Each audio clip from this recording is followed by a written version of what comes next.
Selamat datang di Animedia. Pembahasan kali ini masih tentang Magicraft, yaitu sistem taumaturgi dan mekanisme Magicraft. Biar videonya agak kepanjangan, langsung aja kita bahas salah satu kepingan puzzle Nasuverse. Sistem taumaturgi adalah istilah umum yang digunakan untuk merujuk pada beberapa sekolah Magicraft modern, seperti astrologi, kabalah, alkimia, dan Shinsendo. Perbedaan dapat ditemukan di antara sekolah yang berbeda, tetapi dasar-dasarnya adalah mengubah energi sihir di dalam tubuh pengguna untuk mengubah dunia luar. Program itu adalah seperangkat aturan universal yang mengganggu alam setelah diterapkan. Kekuatan yang memberlakukan aturan tersebut adalah energi sihir dari para magus, dan perintah untuk melakukannya dilakukan melalui sirkuitnya. Semakin besar sihir, semakin besar jumlah energi sihir yang dikonsumsi. Karena Magicraft atau taumaturgi pada dasarnya mirip dengan magic, mereka memanfaatkan kekuatan yang telah diambil dari root. Namun, karena jumlah energi itu tetap, semakin banyak orang yang mengambilnya pada saat yang sama, kapasitas Magicraft jadi semakin biasa. Singkatnya, semakin banyak jumlah majus secara keseluruhan, semakin lemah kekuatan mereka secara individu. Tujuan utama akademisi dan para majus adalah membuat yang tidak mungkin menjadi mungkin. Jika sesuatu tidak dapat dicapai dengan taumaturgi modern, para majus meneliti dan mengembangkan seni mereka hanya untuk mengubahnya. Sihir kuat seperti high taumaturgi dan get ritual pada akhirnya merupakan tantangan untuk mencapai tujuan yang disebut sihir. Meskipun Magicraft telah mati pada tahun 2030-an di dunia Fate Extra, para penyihir dapat menggunakan kode cash di dunia virtual dan dunia nyata. Mereka juga memiliki Magic Race. Ini sebagian besar merupakan konvensi ketika menggunakan Magicraft dengan dasar yang luas, tetapi memiliki kekuatan sugestif diri yang kuat bagi mereka yang mempraktekkan gaya Magicraft mereka sendiri.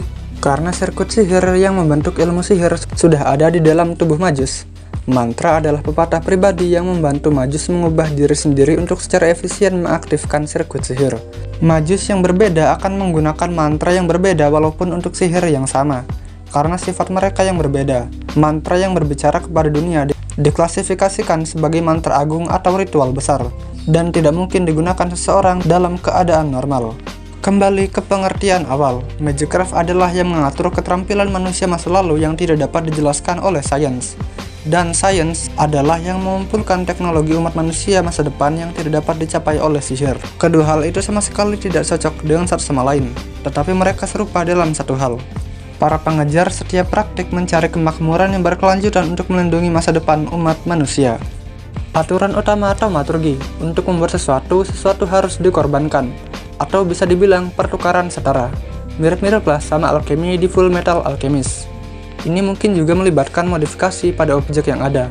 Dasar dari semua taumaturgi atau Magicraft adalah penggunaan energi sihir untuk menghasilkan sesuatu yang sudah ada atau bisa saja ada. Apa yang termasuk dalam kategori fantasy atau khayalan, sesuatu yang seluruhnya terbuat dari gambar atau bahkan mungkin tidak ada secara alami lagi, pada akhirnya akan dihapuskan oleh dunia karena bertentangan dengan aturan ini. Shiro Emiya mampu melewati aturan ini sampai batas tertentu ketika menggunakan proyeksi, karena semua yang dia copy sebenarnya ditarik keluar dari dunia internalnya sendiri atau realitas marmernya. Ini juga menjadi standar di antara para majus untuk menebus setiap perbuatan, barang atau informasi yang diberikan kepada mereka dengan sesuatu yang sama nilainya.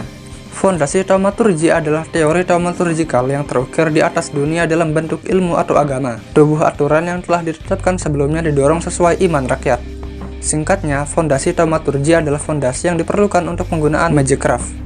Jika diyakini bahwa subjek misteri itu ada, maka dunia akan mengizinkan keberadaannya. Penegasan pasti atas keyakinan tersebut tidak diperlukan. Misalnya, meskipun mayoritas manusia modern menolak keberadaan hantu, sains modern tidak dapat secara langsung menunjukkan bahwa mereka tidak ada. Dan dengan demikian, di dalam alam bawah sadar tersembunyi kecurigaan yang samar bahwa mereka mungkin memang ada.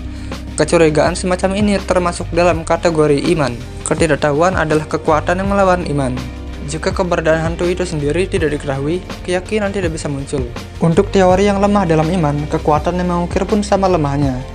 Dan di negara lain, di mana misterinya tidak diketahui, penerapan ilmu sihir keturunan akan gagal. Teori taumaturgi gereja dalam bentuk kesakramen kudus adalah yang paling tersebar luas dan distabilkan dengan baik di dunia. Oke, kita lanjut ke mekanisme. Perlawanan atau resistensi adalah kekuatan pasif yang melekat pada siapapun dengan sirkuit sihir. kemampuan untuk menolak mantra yang bertujuan untuk mengontrol target oleh media spiritual. Dengan mengedarkan energi sihir di dalam sirkuit seseorang dapat menolak energi sihir dari luar yang mencoba menyerang dirinya sendiri. Oleh karena itu, dimungkinkan untuk mengganggu mantra sebelum selesai. Mantra yang telah selesai dan mewujudkan efeknya tidak dapat dibatalkan seperti ini. Bagaimanapun, media adalah pengecualian. Dia bahkan dapat mengganggu mantra yang telah diselesaikan karena jumlah energi sihirnya yang tidak masuk akal, dan karena struktur mantra Magicraft modern jauh lebih rendah daripada masanya. Bernafas dan berjalan adalah konsep kunci dalam Magicraft dan seni bela diri, meskipun sebagian besar mempengaruhi kebugaran fisik seseorang. Hal itu juga berperan dalam kekuatan gangguan alam, penyerapan energi luar atau nafas kehidupan untuk menghubungkan dunia batin dengan dunia luar. Namun, keterampilan khusus ini memerlukan waktu seumur hidup untuk dipelajari. Konsep bernafas dan berjalan tidak dihargai oleh Majus Barat, tetapi di antara ajaran orang Timur, teknik bernafas dan berjalan adalah rahasia tingkat tinggi yang tidak dapat ditiru atau dipelajari dengan mudah. Oleh karena itu, sekolah-sekolah Timur selalu menemukan setidaknya satu individu yang mampu menguasainya dalam satu generasi. Namun, terkadang ada orang yang terlahir dengan cara bernafas dan berjalan yang benar. Hasilnya, tubuh mereka sendiri bertindak sebagai satu sirkuit yang murni dan alami. Manusia itu dapat menghasilkan misteri yang lebih besar daripada Majus tanpa mengetahui apapun tentang Magicraft atau taumaturgi. Oke, cukup segitu dulu untuk pelajaran kali ini. Like jika suka video ini. Jika ada saran, masukan, rek, atau apapun, silahkan komentar dan subscribe bila perlu. Bye-bye.